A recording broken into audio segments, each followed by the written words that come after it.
முன்னொரு காலத்தில் பார்வதி தேவி சிவபெருமானுடன் கைலாயத்தில் அமர்ந்திருந்தார்.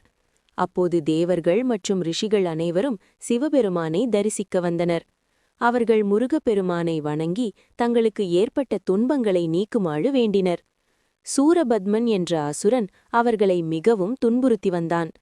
முருகப்பெருமான் தேவர்களின் துயரைக் கண்டு மனம் கலங்கினார். அவர் சூரபத்மனை அழித்து தேவர்களை காக்க எண்ணினார். அப்போது பார்வதி தேவி முருகப்பெருமானுக்கு ஒரு வேலை அளித்தாள். அந்த வேலானது அசுரர்களை அழிக்கும் சக்தி கொண்டது. முருகப்பெருமான் அந்த வேலை வாங்கி சூரபத்மனுடன் போரிடச் சென்றார். சூரபத்மனுக்கும் முருகப்பெருமானுக்கும் இடையே பல நாட்கள் போர் நடந்தது. இறுதியில் முருகப்பெருமான் சூரபத்மனை தன் வேலை கொண்டு அழித்தார். தேவர்களும் ரிஷிகளும் முருகப்பெருமானை வாழ்த்தி போற்றினர். முருகப்பெருமான் தேவர்களை காத்தருளியதால் அன்று முதல் தைப்பூசம் கொண்டாடப்படுகிறது. தைப்பூசத்தன்று முருகப்பெருமானை வழிபடுபவர்களுக்கு அனைத்து நன்மைகளும் கிடைக்கும் என்பது ஐதீகம்.